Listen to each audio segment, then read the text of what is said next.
Chapter 2, Dobby's Warning. Harry managed not to shout out, but it was a close thing. The little creature on the bed had large, bat-like ears and bulging green eyes the size of tennis balls. Harry knew instantly that this was what had been watching him out of the garden hedge that morning. As they stared at each other, Harry heard Dudley's voice from the hall. "May I take your coats, Mr. and Mrs. Mason?" The creature slipped off the bed and bowed so low that the end of his long, thin nose touched the carpet. Harry noticed that it was wearing what looked like an old pillowcase with rips for arms and leg holes. Hello?" Harry said nervously. "Harry Potter!" said the creature in a high-pitched voice Harry was sure would carry down the stairs. "So long as Dobby wanted to meet you, sir. Such an honor it is!" "Thank you," said Harry, edging along the wall and sinking into his desk chair next to Hedwig, who was asleep in her large cage. He wanted to ask, "What are you?" but thought it would sound too rude, so instead he asked, "Who are you?"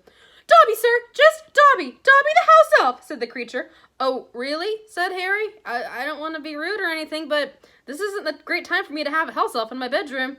Aunt Petunia's high, false laugh sounded from the living room. The elf hung his head. "Not that I'm not pleased to meet you," said Harry quickly, "but, is there any particular reason you're here?" "Oh, yes, sir," said Dobby. "Dobby has come to tell you, sir. It's difficult, sir. Dobby wonders where to begin."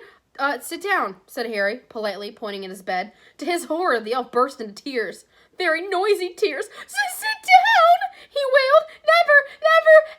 Harry thought he heard the voices downstairs falter. "I'm sorry," he whispered. "I didn't mean to offend you or anything." "Offend Dobby?" choked the elf. "Dobby has never been asked to sit down by a wizard like an equal." Harry tried to say shh and look comforting at the same time, ushered Dobby back onto the bed where he sat hiccuping, looking like a large and very ugly doll. At last he managed to control himself and sat with his great eyes fixed on Harry in an expression of watery adoration. "You can't have met many decent wizards," said Harry, trying to cheer him up. Dobby shook his head. Then, without warning, he leapt up and started banging his head fiercely on the window, shouting, "Bad Dobby! Bad Dobby!" What are you doing?" Harry hissed, springing up and pulling Dobby back onto the bed. Hedwig had woken up with a particularly loud screech and was beating her wings wildly against the bars of the cage. "Dobby had to punish himself, sir," said the elf, who had gone slightly cross-eyed. "Dobby almost spoke ill of his family, sir." "Your family?" "The wizard family Dobby serves, sir. Dobby is a house elf bound to serve one family and one house forever." "Do they know you're here?" asked Harry curiously.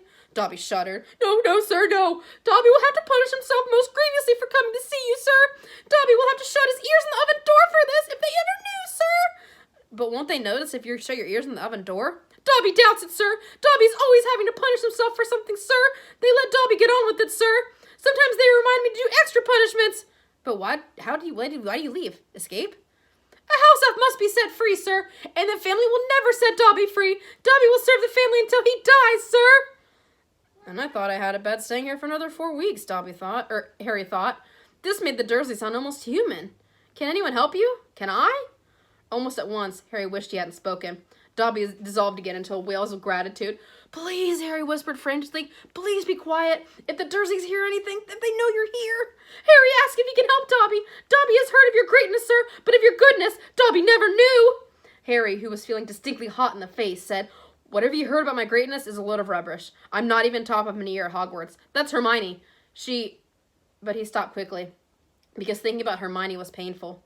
"Harry Potter is humble and modest," said Dobby, his orb-like eyes aglow. "Harry Potter speaks of his triumphs over he who must not be named."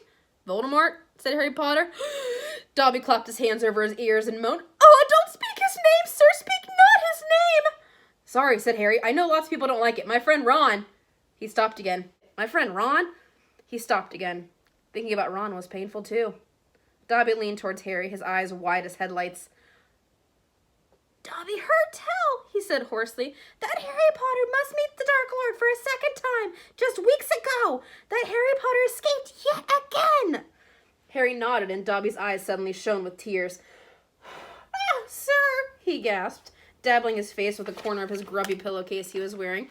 "Harry Potter is valiant and bold. He has braved so many dangers already. But Dobby has come to protect Harry Potter, to warn him even if he does have to shut his ears in the oven door later. Harry Potter must not go back to Hogwarts." There was a silence broken only by the chink of knives and forks from downstairs and the distant rumble of Uncle Vernon's voice. "What?" Harry stammered. "But I've got to get back. Term starts on September 1st. It's all that's keeping me going." You don't know what it's like here. I don't belong here. I belong in your world, at Hogwarts. No, no, no, squeaked Dobby, shaking his head so hard his ears flapped. Harry Potter must stay where he is safe. He is too great, too good to lose. If Harry Potter goes back to Hogwarts, he will be in mortal danger. Why? Said Harry in surprise. There is a plot, Harry Potter, a plot to make most terrible things happen at Hogwarts School of Witchcraft and Wizardry this year, Dobby said, suddenly trembling all over. Dobby has known it for months, sir. Harry Potter must not put himself in peril. He is too important, sir. What terrible things? Said Harry at once. Who's plotting them? Dobby made a funny choking noise and then banged his head frantically against the wall. All right, cried Harry, grabbing the elf's arm to stop him. You can't tell me, I understand, but why are you warning me? A sudden unpleasant thought struck him. Hang on. This hasn't got to do anything with with you-know-who, has it? You could just shake and nod, he added hastily to Dobby's head tilted worryingly close to the wall again. Slowly, Dobby shook his head. Not he who must be named, sir.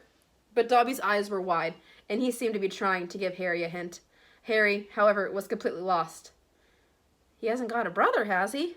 Dobby shook his head, his eyes wider than ever. Well then, I can't think of who else would have a chance of making horrible things happen at Hogwarts, said Harry. I mean, there's Dumbledore for one thing. You know who Dumbledore is, don't you? Dobby bowed his head. Albus Dumbledore is the greatest headmaster Hogwarts ever had. Dobby knows it, sir. Dobby has heard Dumbledore's powers rival those of he who must not be named. At the height of his strength, sir. Dobby's voice dropped to an urgent whisper.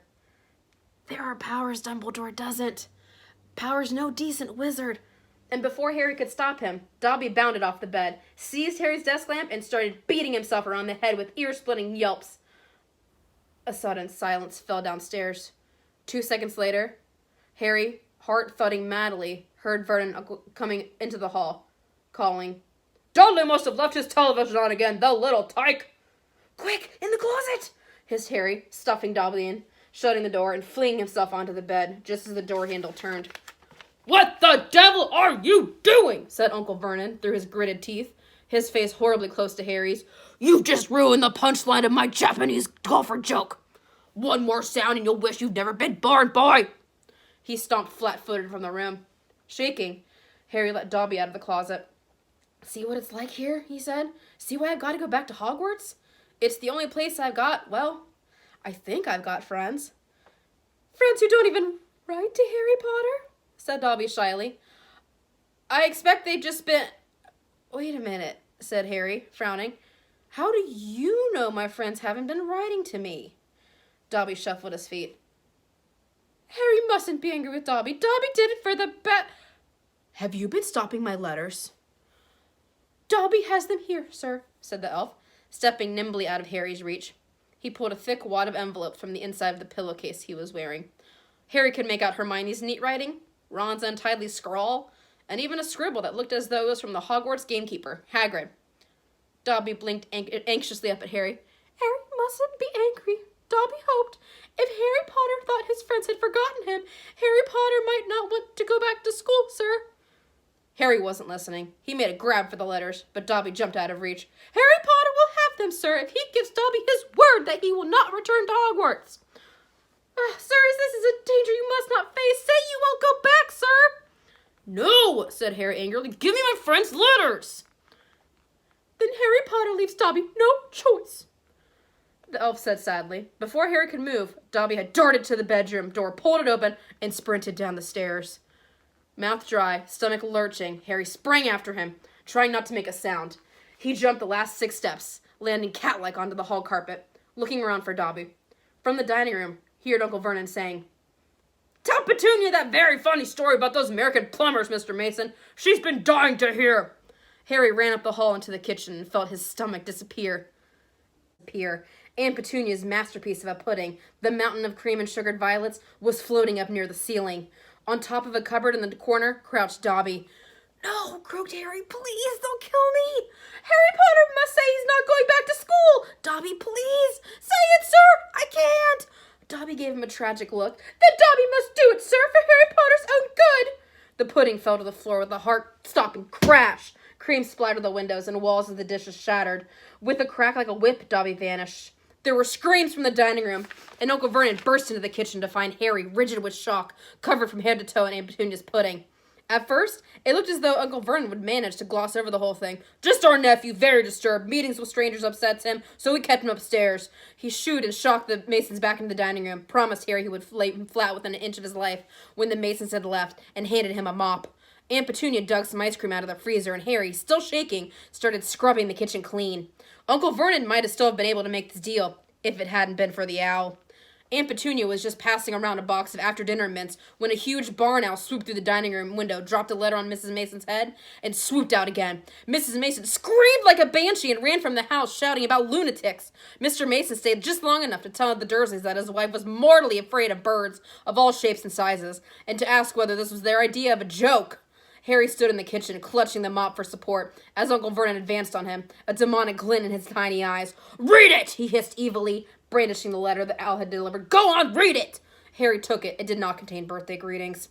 "Dear Mr. Potter, we have received intelligence that a hover charm was used at your place of residence this evening at 12 minutes past 9. As you know, underage wizards are not permitted to perform spells outside of school, and further spell work on your part may lead to expulsion from said school.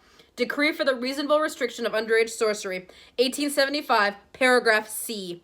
We would also like to remind you that any magical activity that risks notice by members of the non-magical community, Muggles, is a serious offense under Section 13 of the International Confederation of Warlocks Statute of Secrecy. Enjoy your holidays!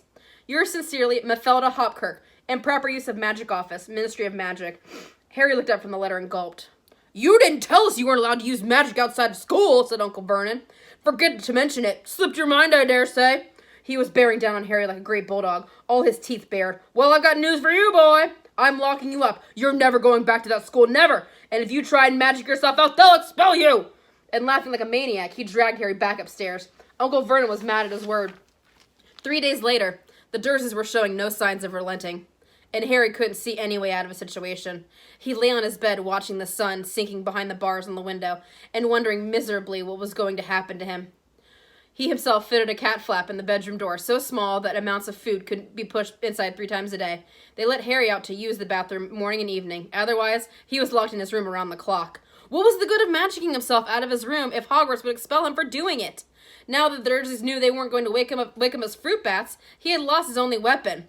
The cat flap rattled, and Aunt Petunia's hand appeared, pushing a bowl of canned soup into the room. Harry, whose insides were aching with hunger, jumped off his bed and seized it. The soup was stone cold, but he drank half of it in one gulp. Then he crossed the room to Hedwig's cage and tipped the soggy vegetables at the bottom of the bowl into her empty food tray. She ruffled her feathers and gave him a look of deep disgust. "It's no good turning your beak up at it. That's all we've got." He put the empty bowl back on the floor next to the cat flap and lay back down on the bed, even hungrier than he'd been before the soup. Suppose he was still alive in another 4 weeks. What would happen if he didn't turn up at Hogwarts? Would someone be sent to see if they hadn't come back? The room was growing dark. Exhausted, stomach rumbling, mind spinning over the same unanswered questions, Harry fell into an uneasy sleep. He dreamed that he was on show in a zoo, with a card-reading underage wizard attached to his cage. People goggled through the bars at him as he lay, starving and weak, on a bed of straw. He saw Dobby's face in the crowd and shouted out, asking for help. But Dobby called, "Harry Potter is safe in there, sir!" and vanished. Then the Dursleys appeared, and Dudley rattled the bars of the cage, laughing at him. "Stop it!" Harry muttered as the rattle pounding in his sore head. "Leave me alone! Cut it out! I'm trying to sleep!" He opened his eyes. Moonlight was shining through the bars on the window, and someone was goggling through the bars at him. A freckled-faced, red-haired, long-nosed someone. Ron Weasley was outside Harry's window.